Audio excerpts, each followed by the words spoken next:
Zoom வழியாக நடைபெறுகின்ற எழுத்தாளர் ஜேசுராஜா அவர்களுடைய படைப்புலகம் பற்றிய இந்த கருத்தாடல்ல அவருடைய கவிதைகள் தொடர்பாக நான் பேச இருக்கின்றேன். இந்த நிகழ்விலே கூடியிருக்கின்ற பெரியோர்களே, எழுத்தாளர்களே, நண்பர்களே, இதனை ஒழுங்குபடுத்தி கொண்டிருக்கின்ற அகில் அவர்களே, அனைவருக்கும் என்னுடைய அன்பான வணக்கம். ஜேசுராஜா அவர்களுடைய இந்த இலக்கியத்துடனான இலக்கியம் சார்ந்த செயற்பாடுகளிலே அவருடைய பல்பரிமாண ஆளுமை தொடர்பாக அகில் அவர்கள் தன்னுடைய அறிமுக குறிப்பிலே சொல்லி இருக்கின்றார். பல்வேறு துறைகளிலும் கால் பதித்து அந்த துறைகளிலே மிக ஆழமான பணிகளை செய்து, மிக ஆழமான செயற்பாடுகளை செய்து இன்று ஈழத்திலே ஒரு முன்னோடியாக மூத்தவராக விளங்குகின்ற பல்வேறுபட்ட எழுத்தாளர்களிலே ஜேசுராஜாவும் மிக முக்கியமானவர். அவர் உருவாக்கிய அலைவழி உருவாக்கிய இலக்கிய இயக்கம் என்பது அவரோடு சேர்ந்து அவருடைய நண்பர்களும் சேர்ந்து உருவாக்கிய அந்த இலக்கிய இயக்கம் என்பது ஈழத்தினுடைய இலக்கிய பரப்பிலே பல்வேறுபட்ட விவாதங்களையும் பல்வேறுபட்ட கருத்து நிலைகளையும் உருவாக்கி தவிர்க்க முடியாத ஒரு பாத்திரமாக விளங்கிய ஒரு இயக்கமாக இருக்கின்றது. இன்று அவருடைய பல்வேறு படைப்புலகம் சார்ந்த ஆளுமை பண்புகள் பலராலும் பேசப்பட இருக்கின்றது. நேரத்தினை கருத்திலே கொண்டு நான் நேரடியாக விஷயத்துக்கு வருகின்றேன். ஜேசுராஜா அவர்களுடைய கவிதை என்று பார்க்கின்ற வேளையிலே, அவருடைய கவிதைகள் என்று பார்க்கின்ற வேளையிலே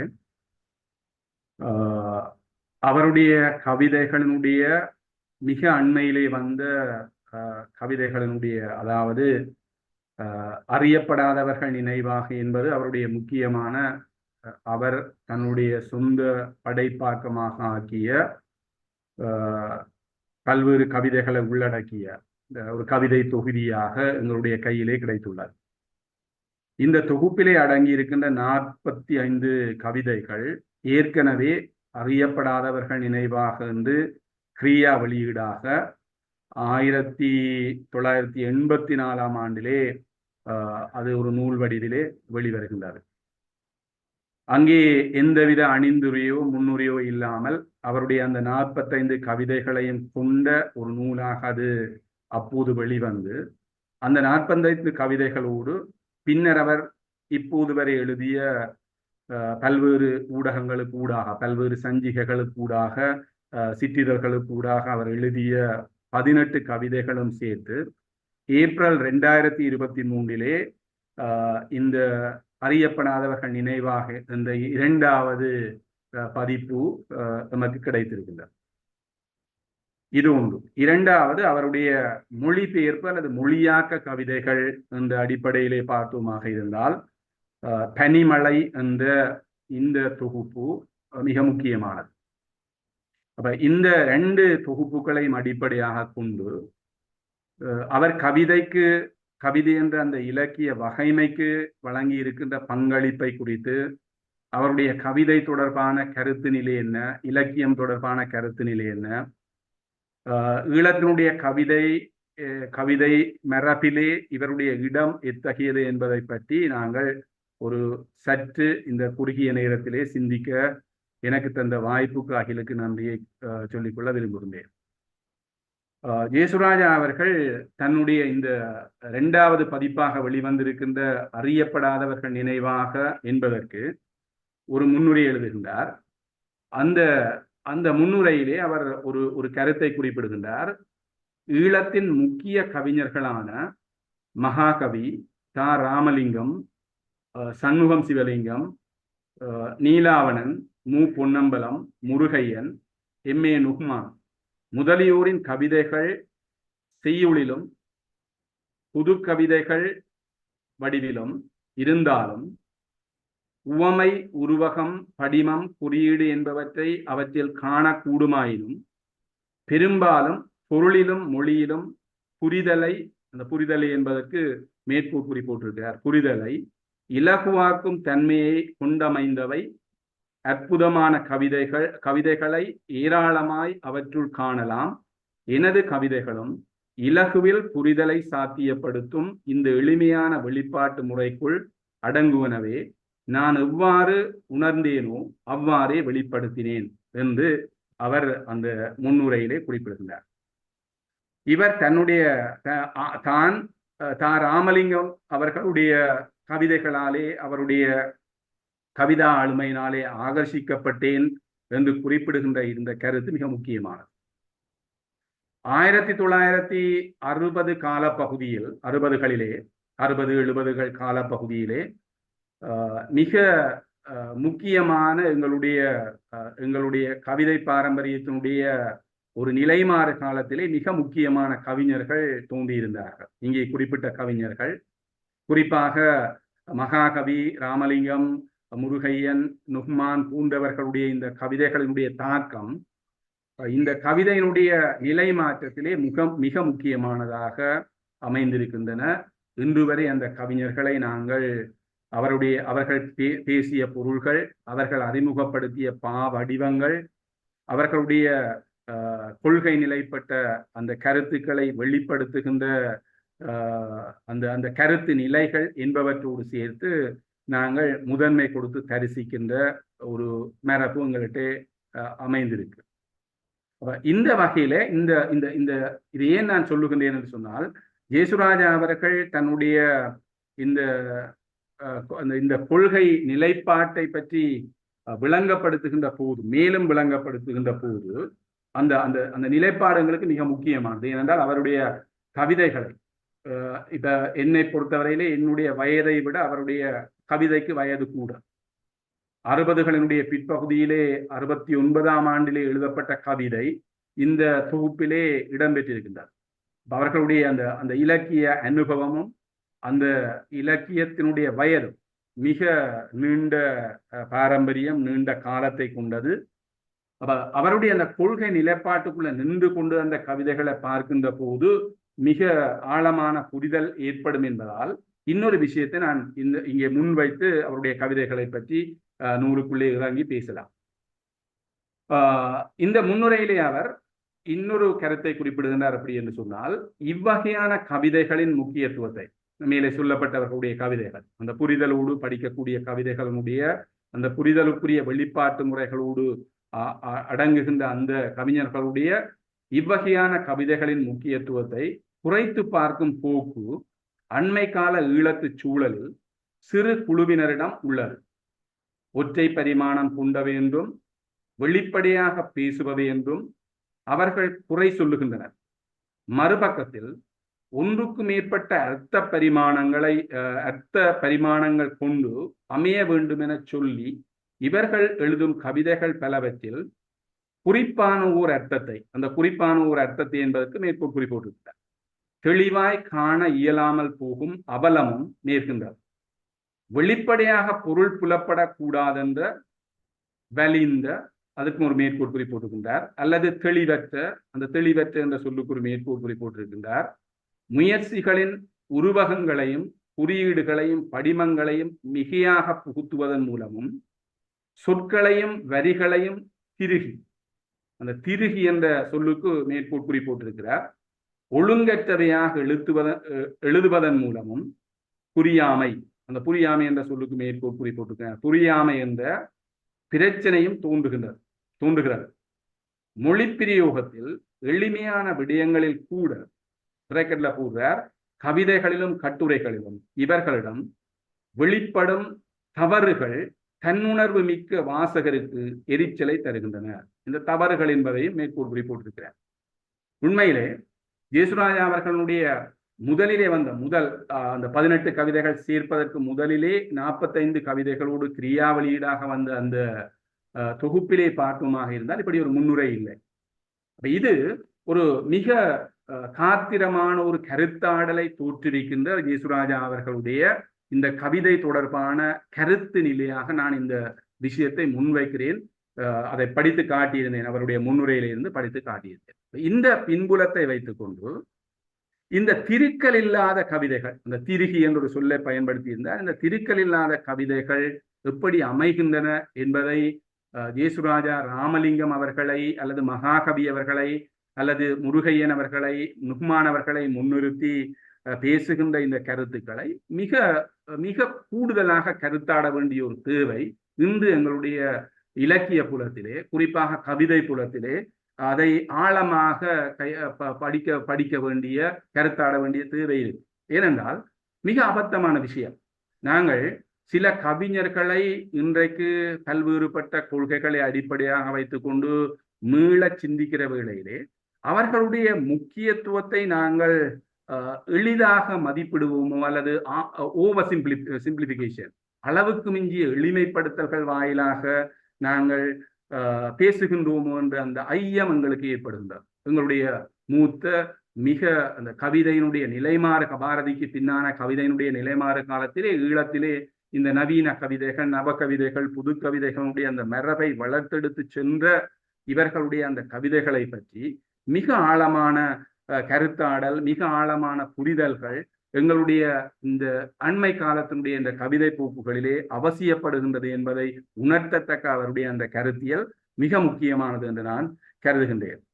அப்ப 60களின் பிற்பகுதி தொட்டு கிட்டத்தட்ட 50 வருடங்கள், இன்றைக்கு 50 வருடங்களை கடந்து போகின்ற அந்த கவிதை அந்த காலகட்டத்திலே இவருடைய இந்த அறியப்படாதவர்கள் நினைவாக இந்த கவிதை தொகுதியை மையமாக வைத்துக்கொண்டு அவருடைய கவிதைகள் எப்படி அமைந்திருக்கு என்பதற்கு நான் ஒரு அமைப்பை அந்த நூலிலே நான் கண்டறிந்திருந்தேன். அங்கு உள்ள கவிதைகளை அடிப்படையாக கொண்டு கண்டறிந்திருந்தேன். அப்ப அதில இந்த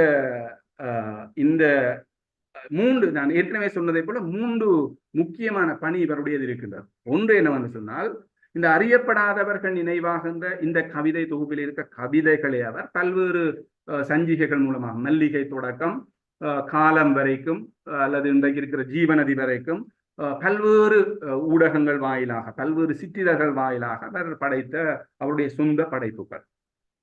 2வது, நான் ஏற்கனவே சொன்னதை போல அவருடைய மொழியாக்கம். அந்த மொழியாக்கத்துக்கு பனிமலைக்கு சோப்பா அவர்கள், கவிஞர் சோப்பா அவர்கள் ஒரு நீண்ட முன்னுரை எழுதியிருக்கிறார். மிக ஆழமான கருத்துக்களோடு மொழியாக்கம் சம்பந்தப்பட்ட, டிரான்ஸ்கிரியேஷன் சம்பந்தப்பட்ட பல்வேறுபட்ட கருத்துக்களை முன்வைத்து அவர் அந்த முன்னுரையை எழுதியிருக்கின்றார். ஜேசுராஜாவினுடைய அந்த மொழிபெயர்ப்பினுடைய சிறப்புத்தன்மையை பற்றி அந்த முன்னுரையிலே பேசியிருக்கிறார். அப்ப அந்த டிரான்ஸ்கிரியேஷன் என்ற விஷயத்திலே அது மிக முக்கியமானது பனிமலை. அடுத்தது இந்த கவிதை என்ற இதழ். அந்த கவிதை என்ற இதழ், சிற்றிதழை பற்றி பேசுபவர்கள் பின்னே பேசுவார்கள் என்று நினைக்கின்றேன். அந்த காலத்திலே எம்மை போன்ற இளையவர்கள் அந்த இளங்கவிஞர்களுக்கு சந்தர்ப்பத்தை கொடுக்க வேண்டும் என்பதற்காக பல்வேறு கவிதை தொடர்பான விவாதங்களையும், மூத்த கவிஞர்களுடைய கவிஞர்களை பற்றிய கருத்துக்களையும், இளங்கவிஞர்களுக்கு வாய்ப்பளிக்கக்கூடிய பல்வேறுபட்ட கவிதைகளை வெளிப்படுத்தக்கூடிய, அவர்களுடைய படைப்புகளை வெளியிடக்கூடிய தளமாக இதழியல், அவருடைய இதழியல் பணியிலே இந்த கவிதை என்ற இதழினுடைய முக்கியத்துவம் மிக விதந்து பேசப்பட வேண்டிய ஒன்றாக இருக்கு. அப்ப இந்த 3 தளங்களுக்கூடாகவும் அவருடைய கவிதையினுடைய பரிமாணங்களை பார்க்கலாம். இவை அவர் தொகுத்த நூல்கள், மற்றவர்களோடு இணைந்து தொகுத்த நூல்களை தவிர்த்து நான் முதன்மைப்படுத்துகின்ற 3 விஷயங்களாக இருக்கு. அப்ப இவருடைய கவிதைகள்ல இந்த அறியப்படாதவர்கள் நினைவாக என்பதில் ஒரு 3 போக்குடைய கவிதைகளை நான் படித்த என்னுடைய சிறிய அனுபவத்துக்கு ஏற்ற வகையிலே நான் வகைப்படுத்தி சொல்ல விளைகின்றேன். முதலாவது என்னவென்று சொன்னால், எங்களுக்கு தெரியும் இந்த முருகையன், மகாகவி, நுக்மான் இப்படியான கவிஞர்கள் பாடிய கவிதைகள், இவ்வளவு காலத்திலும் அவர்கள் பாடிய கவிதைகளினுடைய ஒரு வகைமை இருக்கு, அதுல குறிப்பா நான் நினைக்கிறேன் கூடுதலாக மகாகவியும் முருகையன் அவர்களும் மிக முக்கியமானவர்கள், நுக்மான் அவர்களும் அதுல மிக முக்கியமானவர்.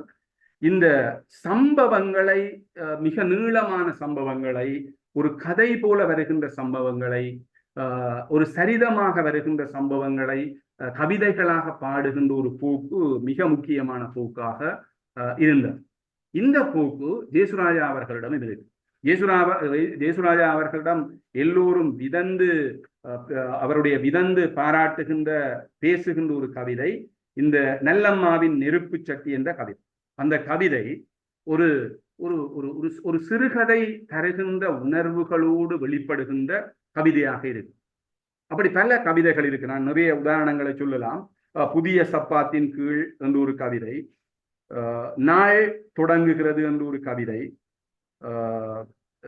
ஈனாகலை என்று சொல்லி சொல்லுகின்ற ஒரு என்ற தலைப்பிலே வந்திருக்கின்ற ஒரு கவிதை. இப்படியான கவிதைகள் ஒரு ஒரு நீண்ட கதையாக சொல்ல வேண்டிய ஒரு ஒரு உணர்வை அல்லது ஒரு சம்பவத்தை அல்லது ஒரு தோற்றப்பாட்டை மிக அந்த கவிதை வடிவத்திலே சொல்லுகின்ற போது அது தருகின்ற மனசிலே ஏற்படுத்துகின்ற உணர்வுகளும் அதனுடைய விளைவுகளும் மிக தாக்கமானவை. இதை நாங்கள் பல்வேறு இதனுடைய வளர்ச்சிதானோ என்னவோ தெரியவில்லை. நாங்கள் மகாகவியிடம் காணலாம், முருகையனிடம் காணலாம். அவர்கள் சில சம்பவங்களை, சில நிகழ்வுகளை சரிதங்களாக பாடுகின்ற அந்த மரபை அவர்கள் தொடக்கி வைத்தார்.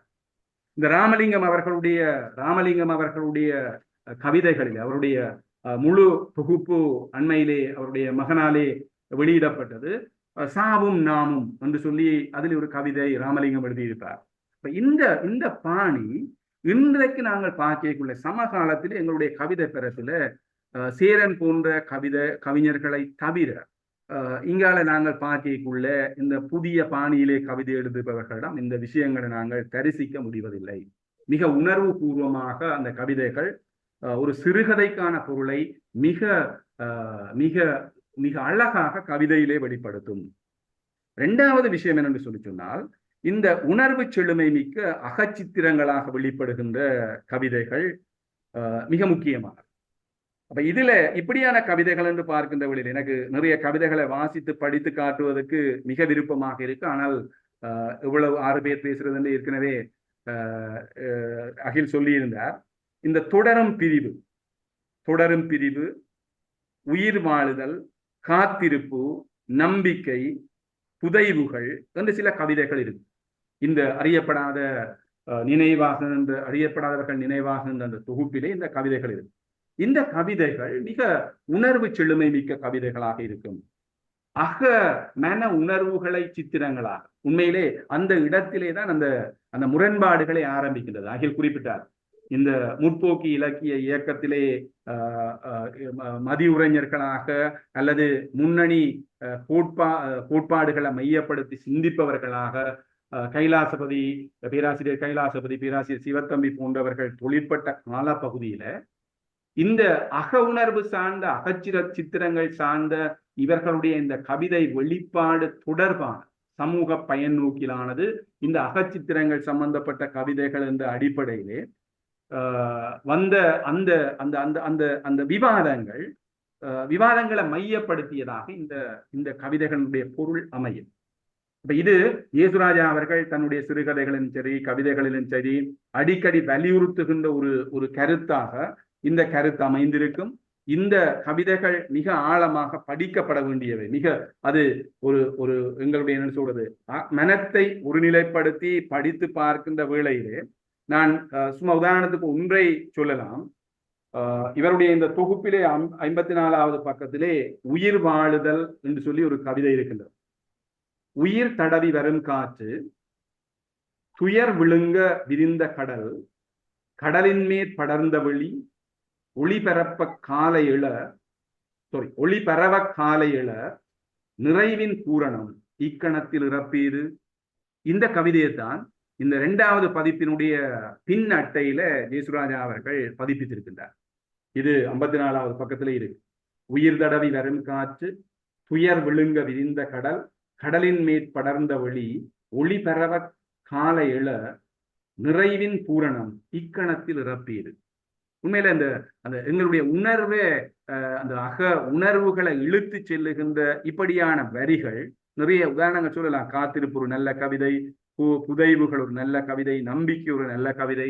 அப்ப இப்படியான அந்த அகச்சித்திரங்களாக வருகின்ற கவிதைகள் பல இருக்கின்றன.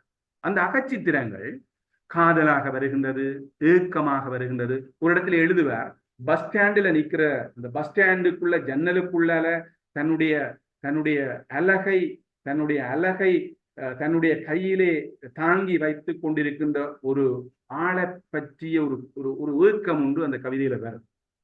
அப்ப அப்ப அந்த காதல் உணர்வுகள், அந்த மெல்லிய உணர்வுகள், இப்படியான விஷயங்களை அகமன சித்திரங்களாக வருகின்ற கவிதைகளை இன்னொரு வகைப்பாட்டுக்குள்ளே நான் என்னுடைய பாட்டிலே வகைப்படுத்துகிறேன். அவர் வகைப்படுத்தி போடல, அவர் அதை அங்கே தன்னுடைய ஒழுங்கில் அடுக்கி இருக்கிறார். மூன்றாவது விஷயம் என்னென்று சொல்லி சொன்னால், இந்த செறிவான தத்துவ விசாரணைகளோடு அல்லது கருத்து நிலை விவாதங்களோடு கூடிய கவிதைகள் பலவற்றை நான் இந்த தொகுப்பிலே தரிசித்திருக்கிறேன். இதை திருப்பி இந்த புதிய 18 கவிதைகளோட சேர்த்து படிக்கிற வேளையில, பழச நாங்கள் படிச்சிருக்கிறோம், புதிதாக அதை படிக்கிற வேளையில உண்மையில அந்த அந்த அந்த கவிதைகளுடைய செறிவு மிக முக்கியமான கவிதைகளாக அந்த கவிதைகளை கொண்டு வந்து நிலைநிறுத்துகின்றன. ஒரு கவிதையை மட்டும் உதாரணத்துக்காக நான் சொல்லுகிறேன். இந்த 23வது பக்கத்திலே அவருடைய ஒரு கவிதை இருக்கின்றது. அந்த கவிதை குண்டூசி என்ற கவிதை. இப்ப நீங்க இதை நான் சின்ன கவிதை நான் வாசிச்சு காட்டுறேன். கார் ஓடும் கோல் ரோட்டில், கோல் ரோட் என காலி வீதி, கார் ஓடும் கோல் ரோட்டில் தாருருகி ஓடுகிற மதியத்தில் குறுக்கு மறுக்கான கூட்டத்தில போகையிலே செருப்பறந்து போச்சுது சீ சனியன் அருந்து போச்சுதே என்னென்று போறதென்று குழம்பி நிற்கையிலே நீதந்த குண்டூசி குத்தி ஒருபடியாய் மேல் நடந்து போனோம் நாம் தோழா, என் நன்றி உந்தனுக்கும் உன்னுடைய ஊசிக்கும். ஒரு ஒரு சாதாரண சம்பவம்.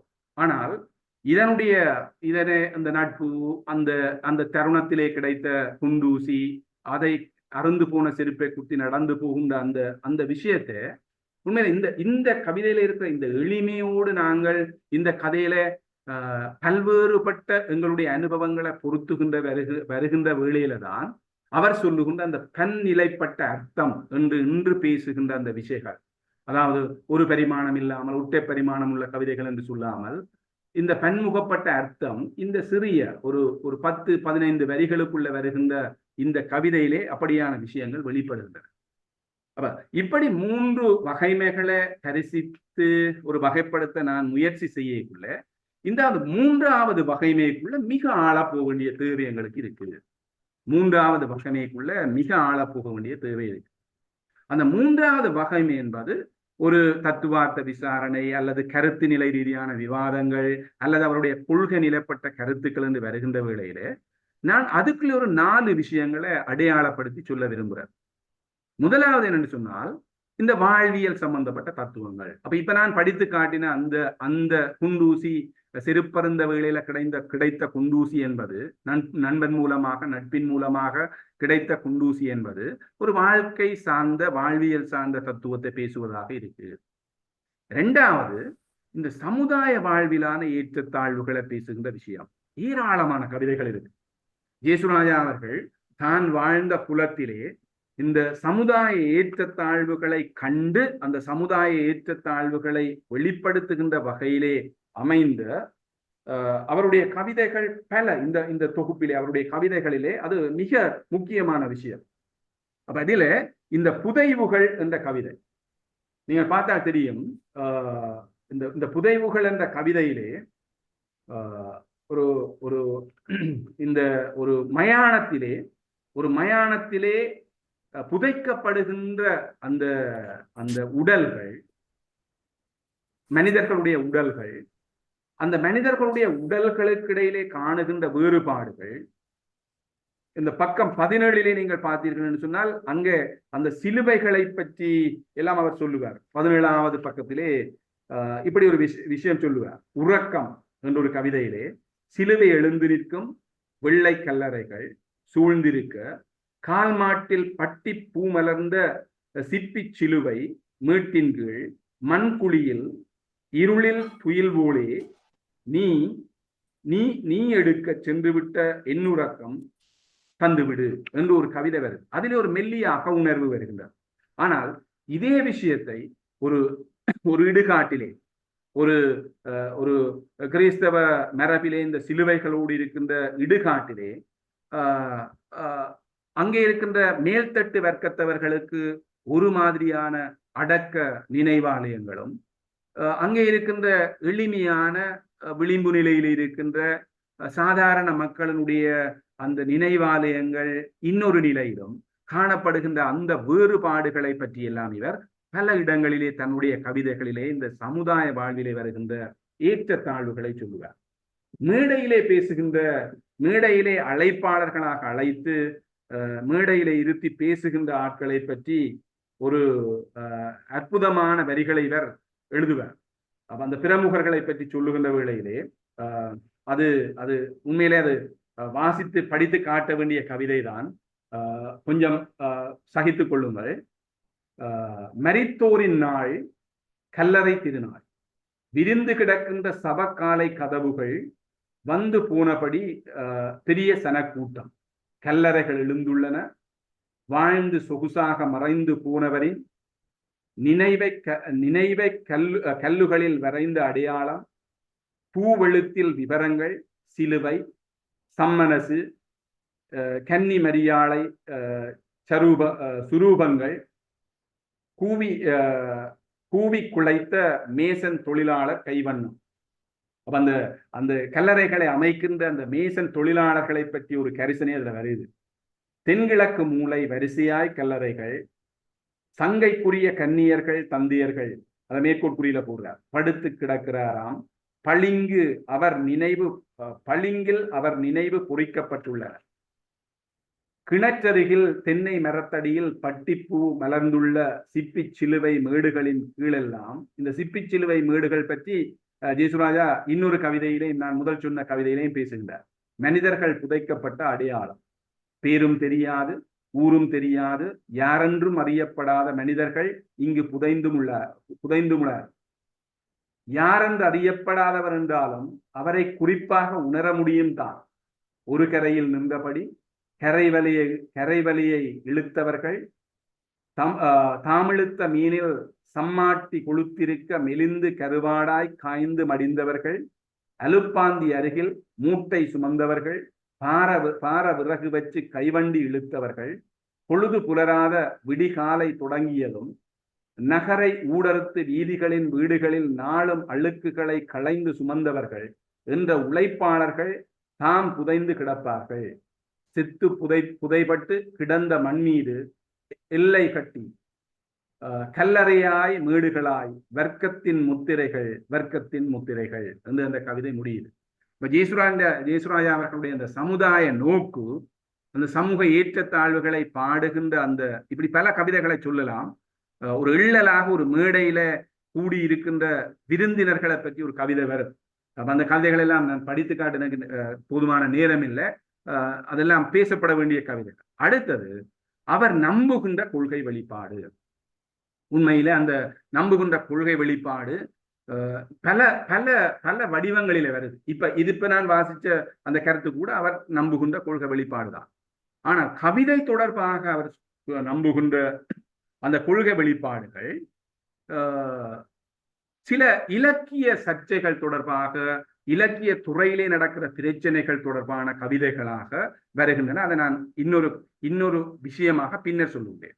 இப்ப நான் விரித்துரைக்க வெளிக்கிட்ட அந்த 4 விஷயங்கள்ல 4வது விஷயம் என்னன்னு சொன்னால், கவிதையில வெளிப்படுகின்ற அரசியல். உங்களுக்கு தெரியும், இயேசுராஜா அவர்களுக்கு ஒரு அரசியல் இருக்கு.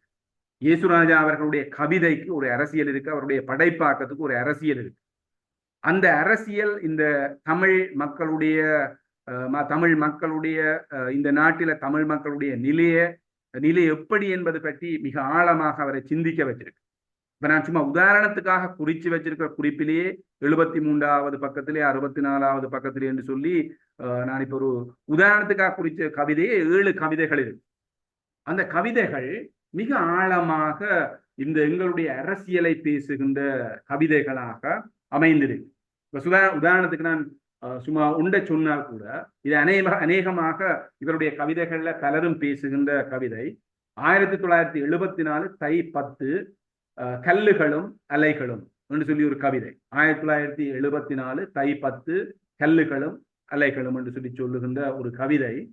இந்த தமிழாராய்ச்சி மாநாட்டினுடைய விளைவாக நடந்த அந்த அந்த அசம்பாவிதங்களை பற்றி பேசுகின்ற மிக முக்கியமான கவிதை, மிக முக்கியமான கவிதை. அந்த மெழுகுதிரிகள் குறியீடாய் நின்றன, தியாக சுடரை தம்மில் கொண்டதாய், கற்களின் புறத்தில் மக்கள் தம் கடும் மூச்சு நாளும் நாளும் பெருகியே வரும், அடக்குமுறைகள் நிகழ நிகழ உஷ்ணவட்டம் விரிவடைகின்றது, உஷ்ணவட்டம் நிதம் தாக்கையில் கல்லும் உயிருறும் நாட்கள் வரும், கல்லும் உயிருறும் நாட்கள் வரும், கற்கள் உயிர்த்து சுடரை வீசையில் அடக்கிய சக்திகள் தப்ப முடியாது, அடக்கிய சக்திகள் தப்ப முடியாது, சோதி சுடரில் தூசிகள் பொசுங்கள் நியதி என்று சொல்லி எழுதுறார். அப்ப இந்த இப்படியான அந்த கவிதை வெளிப்பாட்டுக்கு அவர் சார்ந்திருக்கின்ற அந்த அரசியல் பேசுகின்ற கவிதைகள் ஏராளமாக இருக்கு. அப்ப இந்த 4 விஷயமும் நான் முதல் குறிப்பிட்ட 3 விஷயத்திலே அவருடைய அந்த தத்துவார்த்த நிலைகள் என்ற அடிப்படையிலே பேசுகின்ற விஷயங்களாக, கொஞ்சம் உள்ளுக்கு இறங்கி பேசுகின்ற விஷயங்களாக இருக்கு. இதற்கு அப்பாலே மிக சுவாரஸ்யமான இள்ளல்களோடும் நக்கல்களோடும் இவர் எழுதிய இன்னும் ஒரு வகைமையான கவிதைகள் இருக்கு. அதை நான் அதுக்குள்ள பேசி இருக்கலாம், ஆனால் தனிச்சு சொல்ல விளைகிறேன் என்று சொல்லி சொன்னால், பச்சோந்திகள் சில, போராளிகளும் இலக்கியக்காரரும், முகம் 2 முகம் 3, சரி, நாயின்பம், இப்படி கவிதைகள் இருக்கு. இப்ப நான் சொன்னது 6 கவிதைகளை சொல்லியிருக்கேன். பச்சோந்திகள் சில, போராளிகளும் இலக்கியக்காரரும், முகம் 2 முகம் 3, சரி, நாயின்பம். இந்த கவிதைகள் உண்மையில இந்த எங்களுடைய இலக்கிய சூழல்ல இலக்கியக்காரர்கள் மீது செய்யப்படுகின்ற விமர்சனம், இலக்கிய செயற்பாடுகள் மீது செய்யப்படுகின்ற மிக ஆழமான விமர்சனம், இலக்கிய ரீதியான விருதுகளுக்கு ஆசை கொண்டவர்கள் மீது தங்களை ஒரு புகைப்படமாக்கி, தங்களை ஒரு பெரு பிம்பங்களாக ஆக்கி நிலைநாட்ட முற்படுகின்ற அந்த இலக்கியக்காரர்களை பற்றி பேசுகின்ற கவிதைகளாக இந்த கவிதை இருக்கு. அப்ப அதுல அவர் ஒரு சொல்றார், இரட்டை முக வளர் குஞ்சுகளின், நான் அதை அந்த சொல்ல நான் களவாடி இருக்கிறேன், இரட்டை முக வளர் குஞ்சுகளின் மீதான பரிகாசம் செய்கின்ற கவிதைகள் என்ற இந்த வகைப்பாடான கவிதைகளை நான் அப்படி பார்க்கிறேன். உண்மையில நான் வாசிச்சு காட்ட முடிந்தால் நியாயமான நேரம் எடுக்கும், வாசிச்சு காட்டுவதாக இருந்தால் நியாயமான நேரம் எடுக்கும். நீங்கள் இந்த படாதவர்களுடைய நினைவாக இந்த தொகுப்பிலே பார்க்கலாம். அதில் அந்த முகம் 2 முகம் 3 என்பது மிக சிறிய கவிதையாக இருக்கிறதால நான் அந்த கவிதையை சொல்லி என்னுடைய பேச்சினுடைய முடிவுக்கு வருவேன். இந்த முகம் 2 என்பது 85வது பக்கத்துல இருக்கு. முகம் 2 முகம் 3 இந்த கவிதைகள் சின்ன கவிதைகளாக சிறிய அளவில் இருக்கிறபடி அதை நான் படிச்சு காட்டுறேன். இருந்தேன் இல்லையாகினேன், முகம் 2 என்ற தலைப்பிலே அமைந்த கவிதை. இருந்தேன் இல்லையாகினேன், சந்திப்பு கூட்டங்கள் சூழலுக்கு இசைந்து மாறும் வேசியர் குழாமின் இலக்கிய சூழல், பணிவாய் கைகட்டி தலை சாய்த்து சொல்லுங்கோ சார் என கேட்டு தகவல் திரட்டிகளாய் இரட்டை முக வளர் குஞ்சுகள், இரட்டை முக வளர் குஞ்சுகள், வளர் குஞ்சுகள் என்றதை மேற்கோட்புரியில போட்டிருக்கார். ஏமாற்றம் வெறுமை வெறுப்பு காணாமற் போனேன் நானே அடையாளம் அளித்து, எப்படி இருக்கீங்க பரிவும் துயரும் பிணைந்து, மனவெளியில் தொலை தூர அவர்களின் முகமும் குரலும், துருவ பனிக்கட்டி உடைந்து உருக திரட்டி கொண்டேன் என்னை மீண்டும் இருக்கிறேன். இது ஒரு வகையான பரிகாசம். முகம் 3 என்பதுல இலங்கை வங்கி கதவை திறந்து உள்ளே போகிறேன், எதிரே விருதுகள், அந்த விருதுகள் என்பது மேற்கோட்புரியில இருக்கு, வாங்கிய எழுத்தாளர் முகம் திருப்பி என்னை அவர் கடக்கிறார். நன்கு தெரிந்தவர்தான், ஆனால் தகுதிக்கு மீறிய விருதுகள் என்றேன் சில நாளின் முன்பு. விமர்சனம் உறவை முறிக்கிறது, அவர் என்னை கடக்கிறார், நானும் அவரை கடந்து செல்கிறேன். இப்படியான கவிதைகள் நான் சொன்ன அந்த பச்சோந்தி சில, போராளிகளும் இலக்கியக்காரரும், முகம் 2 முகம் 3, சரி, நாயின்பம் என்பதுல மிக தீவிரமான இந்த இலக்கிய செயற்பாட்டாளர்கள் அல்லது இலக்கிய இந்த வளர் குஞ்சுகள் அல்லது இலக்கியத்துல விருது வாங்குறவர்கள் பற்றிய பெரிய விவாதங்களை கிளப்புற கவிதைகளாக இந்த கவிதைகள் அமைந்தன. ஆனா இந்த இடத்துல நான் இன்னொரு விஷயத்தை சொல்லணும்னு சொன்னால், இந்த எங்களுடைய விமர்சன உலகத்தில இன்றைக்கு இப்ப ஈழத்துல நீங்கள் பார்த்தால் புலம்பெயர்ந்து இருக்கிறவர்களுக்கும் தெரியும், ஈழத்துல இருக்கிறவர்களுக்கும் தெரியும்.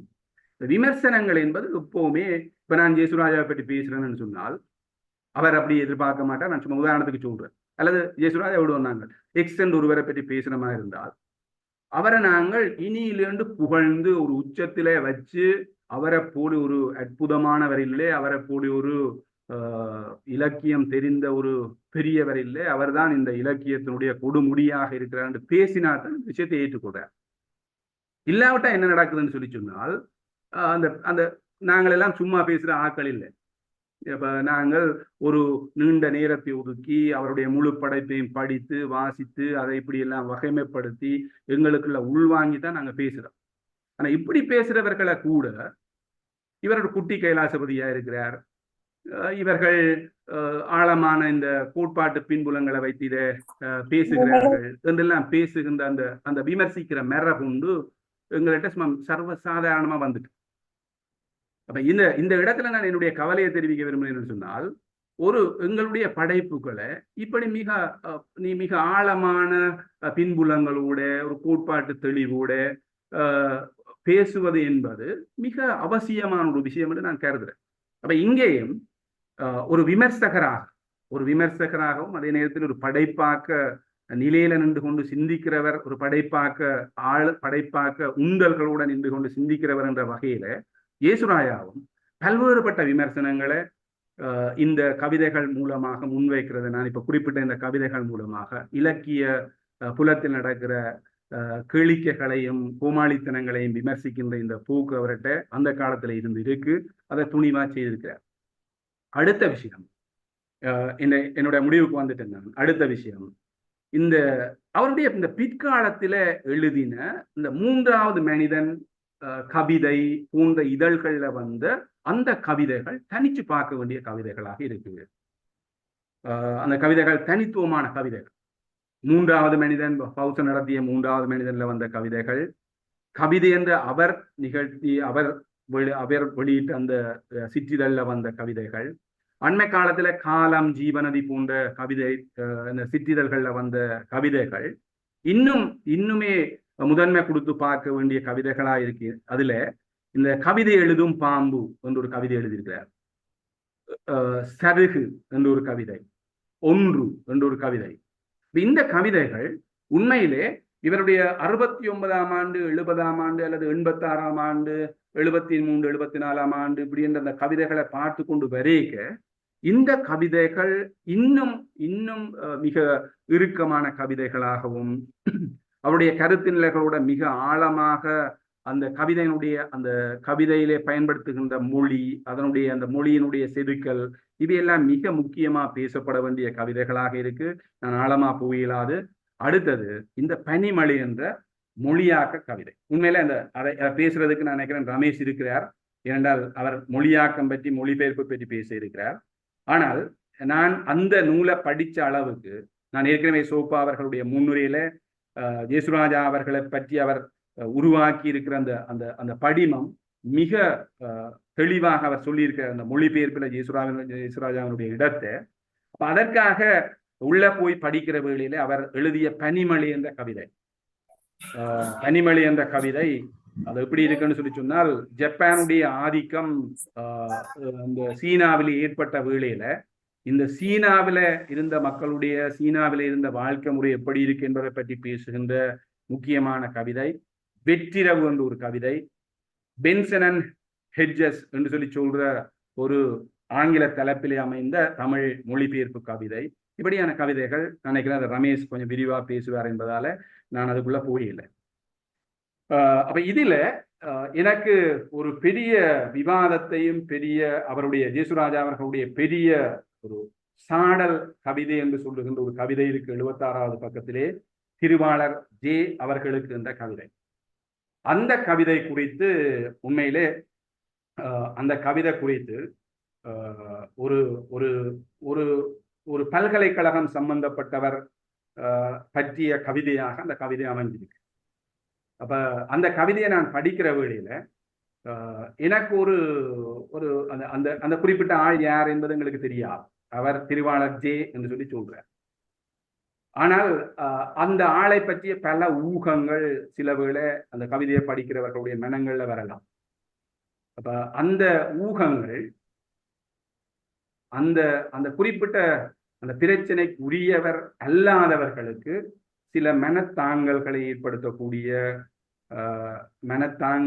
தாங்கலான உணர்வுகளை தரக்கூடிய சில உணர்வை ஏற்படுத்தி இருந்தது அந்த கவிதையை நான் படிக்கக்குள்ள. அந்த விஷயத்தை நான் ஆழமா குறிப்பிட விரும்பல.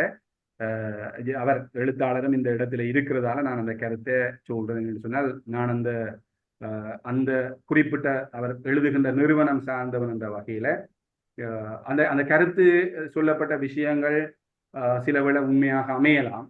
ஆனால் ஒரு சிலரை சாடுகின்ற அந்த விஷயங்கள் பல்வேறு நிலையில தொழிற்படுகின்றவர்களுக்கு ஒரு ஒரு நேர்முகமாக தொழிற்படுகின்றவர்களுக்கு சில மனத்தாங்கல்களையும் சில மனத்தாங்கலான சில உணர்வுகளை உருவாக்கலாம் அந்த சாடல் என்பது. அது உண்மையிலே இது கவிதைகள்ல சர்வசாதாரணமா வெளிப்படுற விஷயமா இருந்தாலும் கூட ஒரு தொகுப்பிலே அது எழுத்து வடிவத்தில் வருகின்ற வேளையில அதற்கான பதிவு மிக ஆழமாக இருக்கு. அந்த கருத்தை நான் அது பெரிய ஒரு விமர்சனமா நான் சொல்லியில எனக்கு வந்த உணர்வை மட்டும் சொல்லி இருக்கிறேன். இப்ப இந்த வகையில இந்த இந்த ஜேசுராஜா, எங்களுடைய மூத்த எழுத்தாளர் ஜேசுராஜா அவர்களுடைய இலக்கிய பணி என்பது மிக விரிவானது, மிக பரந்தது. அவருடைய கவிதைகளுக்கு முக்கியமான இடம் இருக்கு. இன்றைக்கும் எங்களுடைய கவிதை மரபில அவர்கள் கொண்டிருக்கின்ற அந்த கவிதை கொள்கைகளும் அதற்கான வீச்சுக்களும் மிக மிக பரந்த இடத்தை பிடிச்சிருக்கு.